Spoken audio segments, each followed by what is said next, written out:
fishing hole. Grab your hat, get your pole.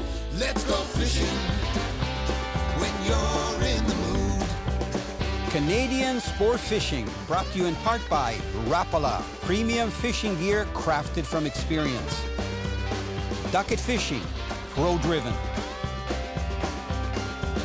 Raymarine Electronics, Raymarine, simply superior. Pro Sports Boats, tame the waters.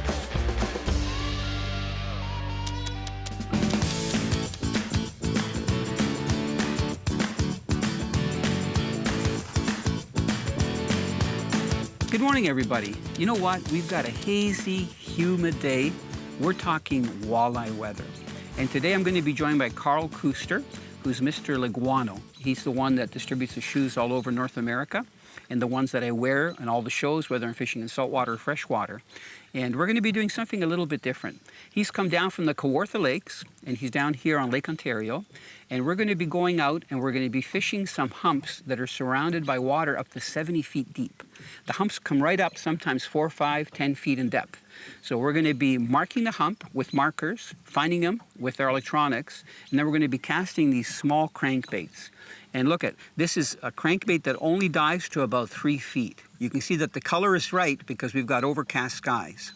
Now, before I tie this knot, I just want to explain something to you. See how organized my fishing rods are? Very nice. This is a beautiful carrier. It's called Rod Runner. And I've got all the rods. They're not touching. So even though I've got crankbaits there, they're not going to get messed up. Instead of having rods, you know, down in the boat. So watch what I'm going to be doing here. I'm going to be tying what's called a trilene knot. So I put the line through. I put it through again. This crankbait has a split ring on it. So it's ideal because if you tie a tight knot to a crankbait that doesn't have a split ring, sometimes the tight knot can make the lure go on its side. So I've wrapped it around about 4 times, and I'm putting it back through the center, putting a little bit of saliva on it, and I'm going to pull it tight. So, you know, back in the 80s, they had a competition for knots. I think it was $1,000 that they gave if someone could come up with a really strong knot. It was the Berkeley company. And someone came up with this knot, the trilene knot.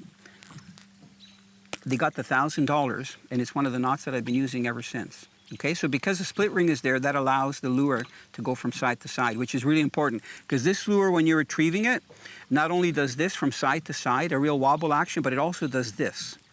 I can't really do that at the same time. So I think the walleye see the flash from it.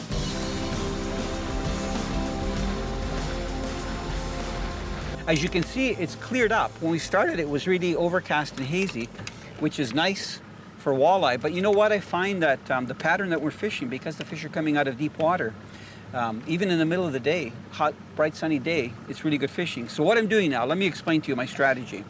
So we're in about 40 feet of water, and I'm heading to a hump that's offshore. So if you look at the sonar right here, I've got it on the chart mode on the left side of the screen, and this is the fish finder mode on the right.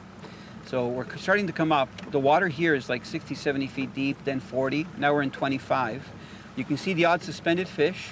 That's probably Mr. Walleye. So he's only down about 15 feet below the surface. And I'm hoping that he's heading to this little green patch right here. Okay, we're right on the edge of the weeds. So there's my first one. I'm going to toss it out. You'll see it spinning around. So what will happen is that's going to spin, and when it hits bottom, it's going to stop. So that's my one. Now I'm going to go around and get the other point, the other end of it. So I'm just going to go into a little bit deeper water. Carl, I'm glad you're patient. It'll be worth the setup when we do this.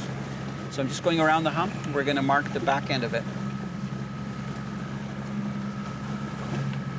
You know, it's like you're a chef.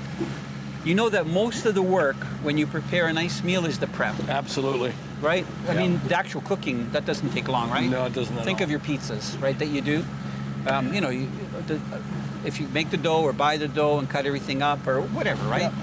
Really, it's all, this is what we're doing here. We're doing the prep. That's the most important part. Yep. This is the back end right here, 13 feet. So I'm just going to turn the boat. And you see that other marker? We're going to drop this one right here. And there it goes, it's spinning. Carl, you made that look easy. I love it when my guests get the first fish. Oh, he's probably giving me a little bit of heck right now. You keep pressure on him, okay? Yeah, we'll do that.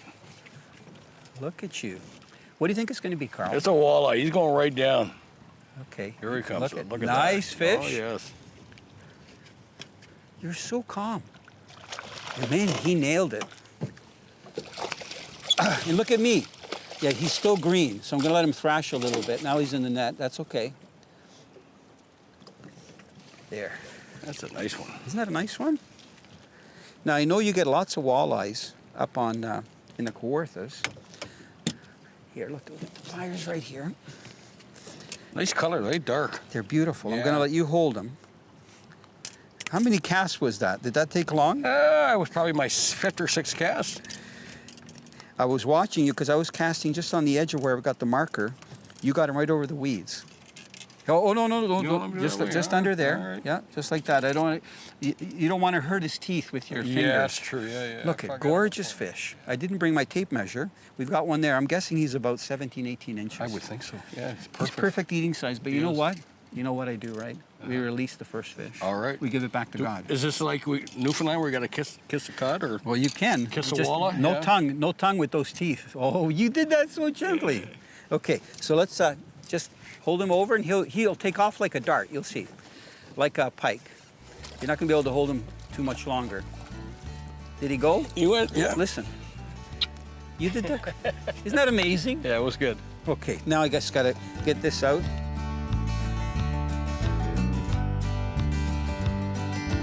You can use bait casters or spinning outfits when you're fishing for these walleyes with crankbaits on some of these sumps surrounded by deeper water.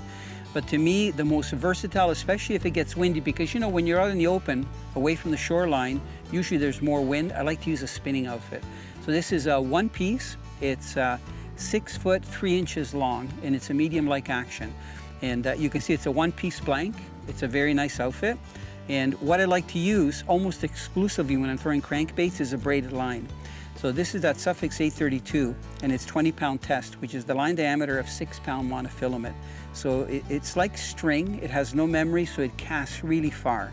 But I also like to use a fluorocarbon leader. So what I've got here is a 20-pound fluorocarbon leader that's about, I'm going to say, 20 or 22 inches long. So I use a blood knot right there to connect the leader to the main line, to the braid, and then I tie a trilene knot to the swivel that's right there on the lip of the tail dancer.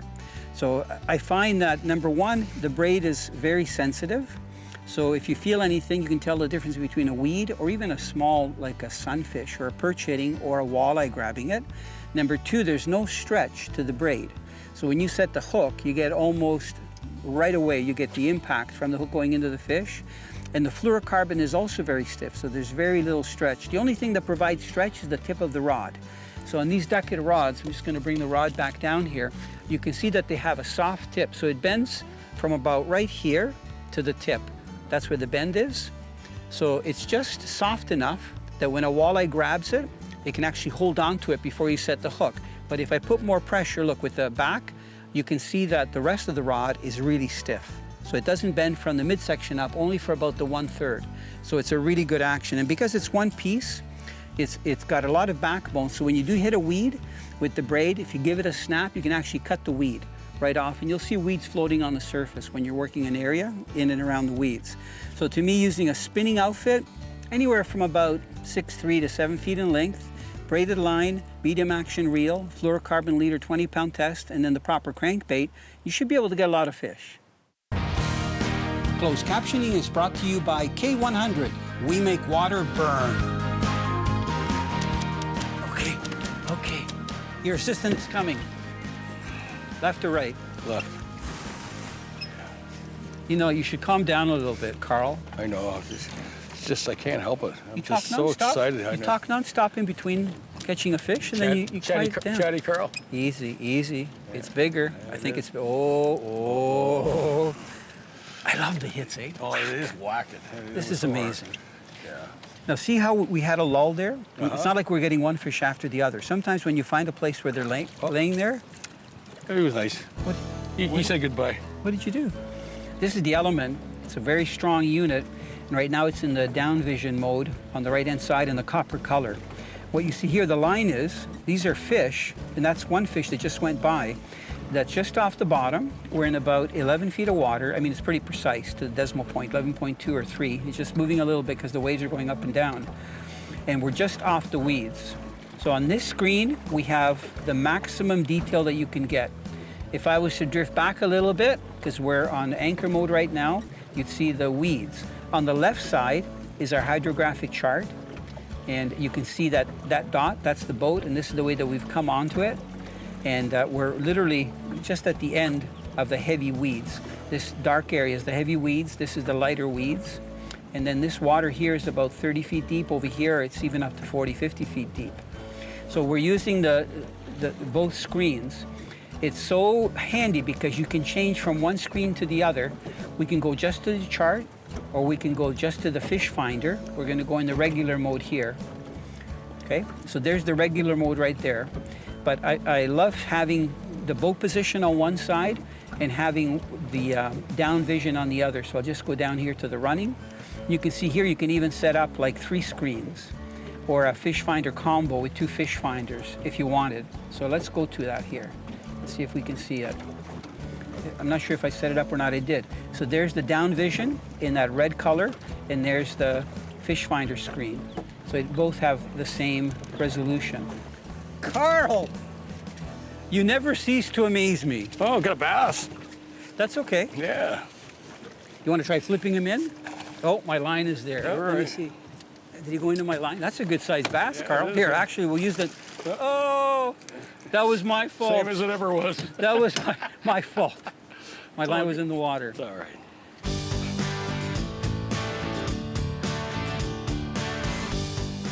I don't believe it. What do you got there? I got a fish with a white my. spot on its tail. Look at that. I got a fish with a white spot on his tail. You look like you're in a look at prone position. I'm ready here. for action. So I don't know how well he's hooked. Don't throw that hook. Good. He got the other one tagged on. Just the way he turned his head. Come on. Good job. Good job. I caught a fish. That is awesome. Look at that. Can you know what? I'm going to put it on anchor mode. Hold on a sec. Look at that. That you Isn't guys that did? beautiful fish? Beautiful. Look at nice colors. He is. You think he came from Stony Lake or something? Looks eh? like The a Stony Laker, Kawarthas? yeah. And look, that's why one hook. Wow, look at one that. hook. Look at that. This guy got tagged up just here. So I mean, oh, careful. I tell people don't handle him without the pliers. There. Beautiful. Beautiful. Okay, I'm going to put him in the live well. Raymarine Electronics. Raymarine, simply superior. Oh, walleye. Oh, very nice. He's still not, they're not getting hooked really well, but I think he's going to be okay. A little closer. A little closer. Yes, it's in the bag. Alrighty. High five. Now this is, does this go here? I'm going to let you take it out. It's funny, they get off in the water, and you try to get the hooks off, right? There. Yeah, hold them up so everybody can see. That's a good eating size They're fish. perfect. I bet you know what? Why don't we take a measurement? There's a tape measure down there. 17 inches. Hey, good guess. Good job. Okay, perfect. Yeah, hold them up one more time so they see the colors. Now this is funny. It's 2 o'clock, middle of the day, nice sunny day. Amazing, eh? It is. Beautiful fish. Welcome to the Carl Kuster Fishing Show.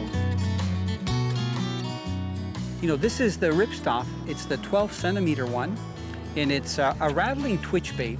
So you can probably hear the rattles. It's got a very shallow running lip, and what I like about it, the reason they call it rip and stop, it's got this little tail at the back.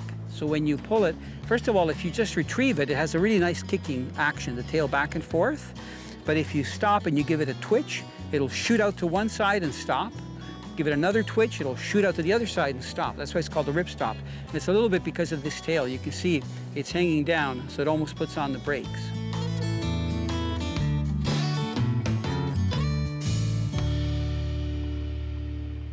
Come on up. There. Long fish. Yeah, he's a long fish, you're right. I'm not letting him take drag out, but I am bowing the rod. I'm going towards. So he's not done yet. No. Hopefully he'll stay on. Come on up. Beautiful walleye. Good job. Perfect. Look at Just that. switch hands here so you can see that lure. I love getting these fish that are coming out of deep Beautiful water. color. You know, it's like 50, 60, 70 feet right there. Isn't that a gorgeous walleye? Beautiful. Look at Beautiful. how thick he is. Can you believe it? Yeah, For that's a fillets? nice. Beautiful. Carl, is that live well ready? That live wall's ready to go, Okay, my we friend. got one more. You know, these are very plentiful, and they're perfect size for eating. They're not too big. You know, whenever I'm fishing some of these humps that are surrounded by deeper water, I use crankbaits that are designed to run to a specific depth. So this one that's in the middle is called a dive 2. And even though it's called a dive 2-3 and it says so right on the lip, it'll actually go down to about 7-8 feet. So when I come right up on those weeds, I like to cast that the flat series. The tail dancer, this is the number 9, will go down to about 12 feet on about a 70 to 100 foot cast. So it's good to fish around the edges. And of course, when you get right on top of the weeds, the husky jerk is a really good lure to use. This is the 12 centimeter, and it has a really nice wobble from side to side. It might go down to about 5 to 7 feet, but depending on whether you crank it all the time or whether you twitch it back to you. So these are 3 really good lures, and you can see that they all represent bait fish. This is a shad presentation, and these 2 are a longer presentation like a perch, and of course to me this is more like a smelt. And this one's missing the back hook because we lost that on a big fish. So even if you just have these 3 lures and you're fishing these humps in open water, you'll probably do well. Oh, there he comes. It's a drum. It's a big drum. Or a carp. It's a carp. What? It's No a way. Carp On a husky jerk? on a husky jerk. You are good. No, it's got to be a drum. It's a carp. Let's see. It's a big drum. It's a big. Oh, it is a big drum. Oh my. It's a big drum. Oh, Okay, he's going. you beat your personal best. Yes, I did. Just take your time. Good fighters, eh? Oh, they are. Look fight. at. Oh my. It's a good test for the outfit, eh? The rod and Oh reel. yeah. Oh, good. We got guys using their jet skis going across. Look at the size of that thing. It's strong. Too bad I don't have scales. It's strong. I know. Well, the way it ran, look. That is huge. Okay, hold on. I got it. You need some help with that? There. So this is one of the great surprises when you're fishing like Lake Ontario water. That's a big Okay, fish. what are you gonna do? What are you gonna do when they come for you? Come on, big boy. Here, I'm gonna let some line out. Yeah. Okay, Oh my I'm gonna watch you. Man, that is a big fish. Okay, you're gonna be gentle with them. See if you can just hold them in the water. Gentle Yeah. is my middle name. Gentle with that drum. And just hold him out a little bit away from the boat before you let him go. So we can get a good shot of him. Can you? Wow, he's so big, so thick. Hey, look at that. Rod Runner Canada, grab and go fishing. Oh, man, heavy. You know what? I don't know if I can go down. I'm gonna try going down, bringing him around here, going to the back. I just get a little nervous around that electric trolling motor. And I'm gonna go down here. This is amazing. I'm actually getting tired, physically tired from getting fish. I mean, I've had a fish on about every, I don't know, 10 minutes, if there's even been a 10-minute break. Okay, come on, there. Boy, there we go. And look, it just, literally the crankbait just fell out of its mouth. I didn't have to use any pressure. Look at it. One of the favorite food of the walleye here in southern Ontario, a little wooden lure that goes like this from side to side. The walleye see it, they come up, open their mouth, grab it, you have a fish on, and you have dinner. Isn't that wonderful? Simple as 1, 2, 3. Gorgeous fish. Get all the weeds off them. Wow. Now the net that we've been using isn't that big. This net only has about a 24-inch handle, so it doesn't have an extendable handle, and it doesn't have a big hoop. Look at this hoop. It's actually a medium size. It's not like a big salmon net. And it actually has a very shallow basket. You can see right here. It doesn't have a deep basket, so they actually call this a basket net because you can see that it's almost like they cut it and then they sewed it. The wind doesn't seem to have affected them at all. If anything, I think it's actually helped for the fishing to be good. I'm gonna try working him around this way again. Yeah, he swallowed it. I do not see it. It's in the roof of the mouth. I saw it for a split second there. Big head shakes. Wow. There we go. Nice long fish. Okay. I've got my pliers that has the hook on it. So I'm just going to put it over here. And I don't have to worry about the hooks getting caught in the net. Here. Can you tell that it ate it? I don't know if you can see that lure. It's down pretty deep in its mouth. So let's see if I can take it out without hurting him so we can release him. Oh boy, he's right back there. Oh, you know what? This is good. I'm just going to grab the lip of the lure and kind of shake it. Look at this. Unbelievable that we're able to get that out. I'm going to give you one look at this beautiful fish. So plump and heavy. Actually, I'd like to get a measurement. I think I've got the tape measure right over here. Let's just get a measurement on this fish. Just going to put him on the floor for a second. Oh, it's a long fish. Come here. You're going to go back. Just want to get a measurement on you real quick. 27 inches. That is a beautiful walleye. And I'm just going to put him in the net to revive him. And over the side. Oh, and I've got my lure there, so I got to be careful. See if I can move that back here. Perfect. And it fought really good. I'm just going to wait for it to right itself up. There it goes, it's righting itself. You can see I'm facing it into the current. Look at this. What a gorgeous animal. When I release it, I'm going to try to put the net just underneath it. You'll see it take off. It's ready to go. Beautiful. Man, what a way to finish the day. You know, I could keep harassing them, but this is nice. It's still early, it's only 3:30, so we were fishing from about 10:30, 11. Caught a bunch of fish. To be honest with you, I lost count. All of them have been walleye, except for one perch, which is, you know, walleye is a big perch, that makes sense. But it's so nice that we can go back now, clean some fish, have a nice dinner, get ready to fish again tomorrow. That's what it's all about. Canadian Sport Fishing, brought to you in part by Rapala, premium fishing gear crafted from experience. Ducket Fishing, pro-driven. Raymarine Electronics, Raymarine, simply superior. Pro Sports Boats, tame the waters.